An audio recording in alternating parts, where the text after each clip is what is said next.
Assalamualaikum warahmatullahi wabarakatuh. Perkenalkan kami dari kelompok 6 izin memperkenalkan diri. Nama saya Vicky Arizakina. Saya Aski Ramadhani. Saya Rosa Habibah. Saya Fiska Aulia.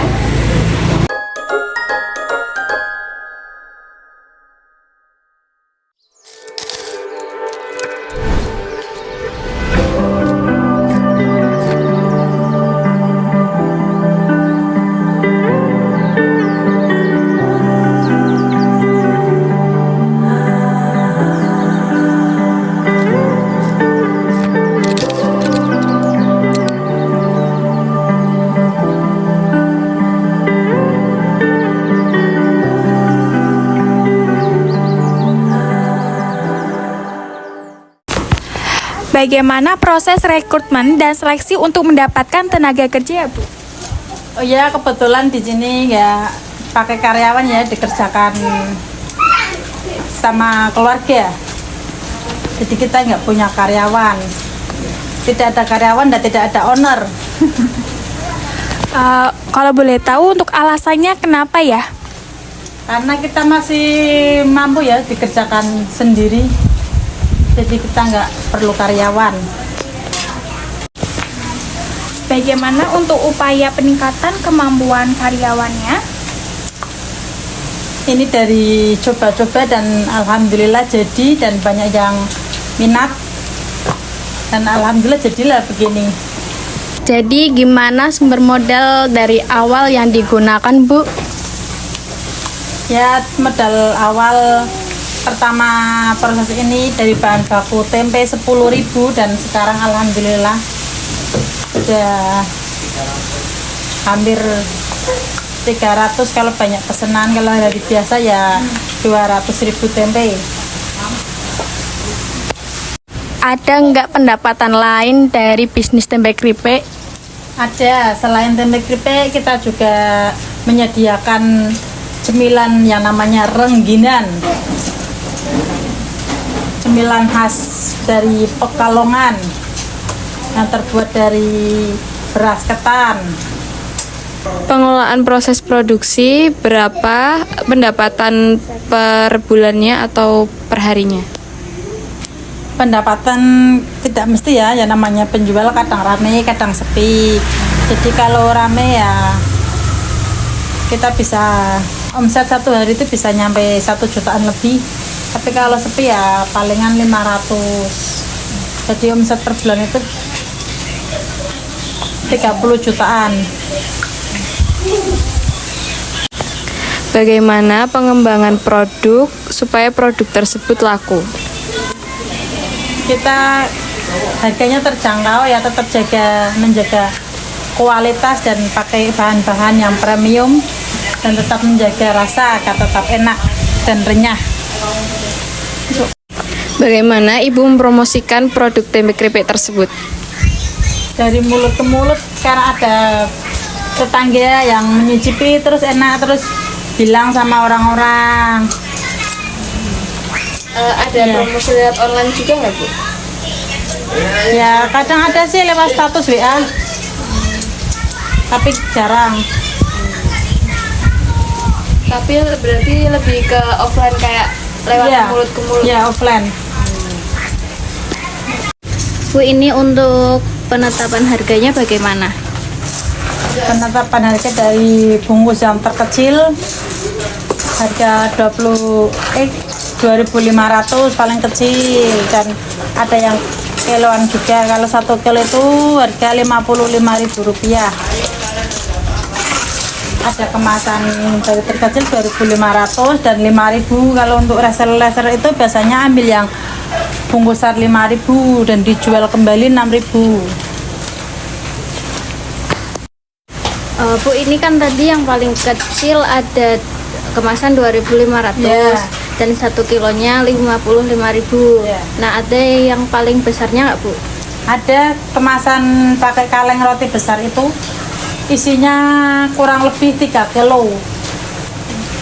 Itu berapa, Bu, harganya? Harganya 160. Bu, bagaimana untuk meningkatkan kepuasan konsumen? rasa ya. Yang pertama kita tetap menjaga rasa dan harga yang stabil, walaupun untung sedikit tapi yang penting lancar.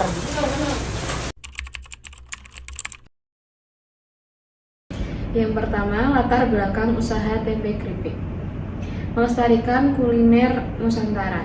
Tempe adalah makanan legendaris khas Indonesia yang kaya akan protein nabati. Tempe keripik berkah hadir untuk meningkatkan nilai tambah tempe segar dengan pengelolaannya menjadi cemilan renyah berkualitas tinggi yang tahan lama. Inovasi produk. Pengubahan bahan pangan lokal menjadi produk bernilai jual tinggi. Pemberdayaan lokal, menyerap bahan baku tempe dari produsen sekitar secara konsisten. Yang kedua, perekrutan tenaga kerja. Struktur tenaga kerja internal berbeda dengan korporasi besar. Korporasi besar, operasional harian tempe keripik berkah didasarkan sepenuhnya pada kerjasama internal demi efektivitas operasional awal. Lingkup keluarga. Tidak ada perekrutan karyawan eksternal karena seluruh proses dikelola oleh anggota keluarga sendiri.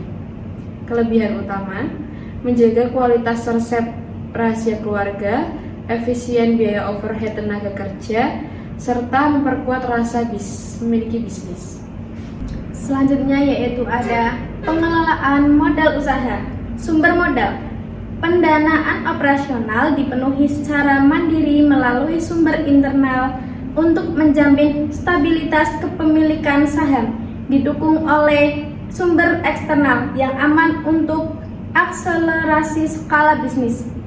Yang kedua yaitu diversifikasi bisnis.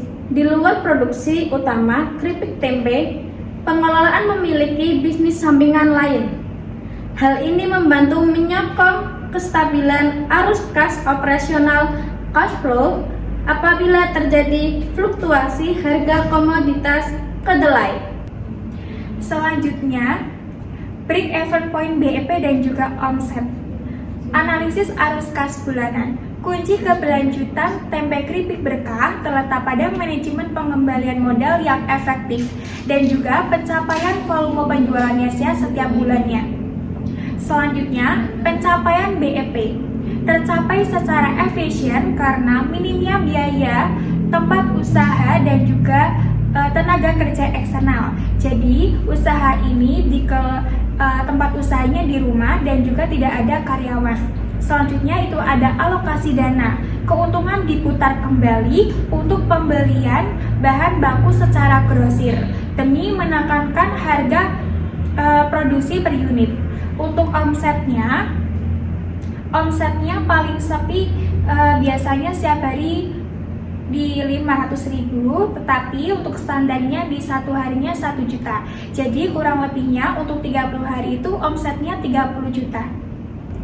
Nah, yang terakhir mari kita bahas strategi pemasaran dan harga dari tempe keripik berkah. Untuk pemasaran kami berfokus pada 3 pilar utama. Yang pertama ada pengembangan produk, yaitu mempertahankan kerenyahan alami tanpa bahan pengawet untuk menjaga loyalitas pelanggan. Yang kedua, promosi aktif atau mengkombinasikan promosi ketok tular mouth to mouth dengan pemanfaatan media digital lokal. Dan yang terakhir atau ketiga yaitu kepuasan konsumen, menjaga kebersihan dapur, pelayanan yang ramah, serta konsisten ketebalan irisan tempe. Lalu, dari sisi penetapan harga, kami menyediakan berbagai varian kemasan mulai dari yang kecil yaitu kemasan kecil dengan harga Rp2.500, lalu ada 1/4 kg 14.000, setengah kilogram 28.000, 1 kilogram 55.000, dan untuk hal yang besar atau 3 kilo itu 160.000. Dengan kombinasi kualitas produk dan harga yang kompetitif, kami optimis tempe keripik berkah dapat terus bersaing di pasar. Dari PPT tersebut, tempe keripik berkah belum mempunyai varian rasa yang beragam sehingga produk cenderung monoton. Kondisi ini dapat menyebabkan konsumen mudah merasa bosan dan beralih ke produk saing yang menawarkan lebih banyak inovasi. Selain itu, keterbatasan varian rasa juga membuat daya tarik produk bagi konsumen baru, khususnya kalangan remaja, menjadi kurang optimal. Nah, untuk mengatasi kelemahan tersebut, tempe keripik berkah disarankan melakukan inovasi varian rasa tanpa mengurangi kualitas produk dan kerenyahan produk. Beberapa varian yang dapat dikembangkan antara lain seperti balado, barbecue, jagung bakar, daun jeruk, dan rumput laut. Sebelum diproduksi secara massal, perusahaan dapat melakukan uji coba pasar atau tes market.